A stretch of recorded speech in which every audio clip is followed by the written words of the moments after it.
The trophy has just been lifted. A new World Cup champion has been crowned tonight at MetLife Stadium. But while everyone was watching the scoreline, a much bigger number was moving in the background, and almost nobody was tracking it. Over the last 6 weeks, this tournament generated more money than any World Cup in history. Here's where all of it actually went, and who really came out ahead. Start with FIFA itself, because this is where the story gets almost uncomfortable. FIFA is closing out this cycle having collected $871 million in prize money alone, which it distributed across all 48 competing nations. That number nearly doubles what Qatar 2022 paid out just 4 years ago. But prize money is a small slice of the real picture. Between broadcasting rights, sponsorship deals, ticketing, and hospitality packages, FIFA's total revenue for this World Cup cycle lands well into the billions, with some estimates placing it above $13 billion once every stream is counted. That's the biggest single payday in the organization's history, and it happened during a tournament that host cities are still trying to figure out how to pay for. Which brings us to the host cities, because their story looks nothing like FIFA's. New York and New Jersey's own host committee projected the final would generate $3.3 billion in local economic impact. Independent economists who study these events for a living have already called that number heavily overstated,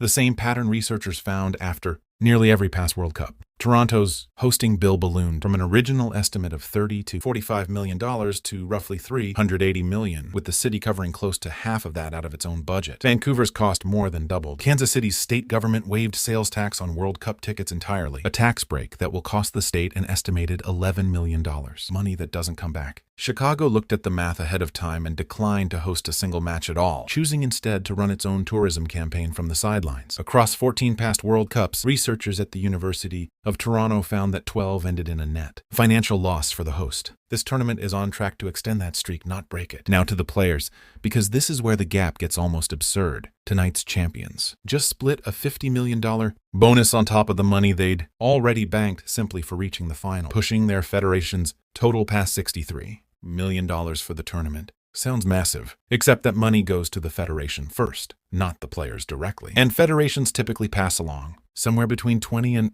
30% of it. Split that across a 26-man roster plus coaching and support staff, and each player is looking at a few $100,000 for winning the single biggest prize in the sport. Meanwhile, Cristiano Ronaldo, whose Portugal side didn't even make the final, earns roughly $700,000 a day from his club salary and endorsements alone, meaning his normal Tuesday out earns most of these players' entire World Cup bonus. Kylian Mbappe sits around $95 to $100 million a year. Erling Haaland, close to $80 million. The World Cup's prize money, the thing every fan assumes is the financial peak of a player's career, turns out to be a rounding error next to what the sport's biggest names make in a normal year doing something else entirely. Selling sneakers, phones, and crypto exchanges to a global audience the tournament helped build in the first place. There's one more piece of this that fans felt directly, and it's worth pointing out because it ties the whole system together. Ticket prices for this tournament weren't fixed the way past World Cups priced them. FIFA introduced dynamic pricing for the first time in the event's history, the same demand-based system airlines and concert promoters use, where prices climb in real time as a match gets more popular. A seat at tonight's final reportedly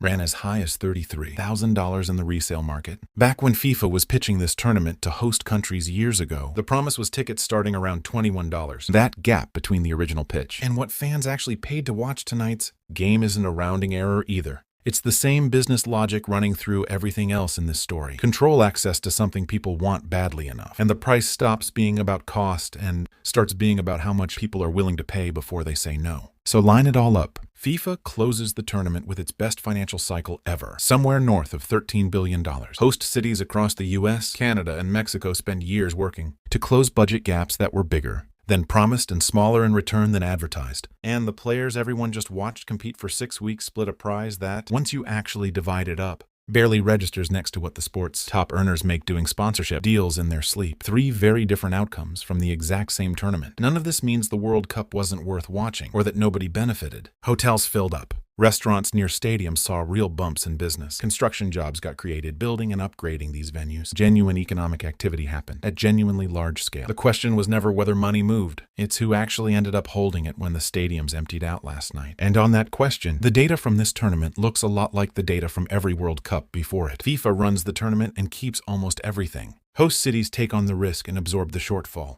And most of the players who made this whole spectacle worth watching walk away with a bonus that's genuinely meaningful to them, but nowhere close to what casual fans probably assumed a World Cup win was worth. The trophy's been handed out. The stadiums are already being packed up, and by next week, most of the world will have moved on to whatever's next. But the money keeps moving long after the final whistle, and now you know exactly where it went. If you want the full breakdown of how FIFA built this revenue machine in the first place, or how the player pay gap actually works, both of those videos are linked right here.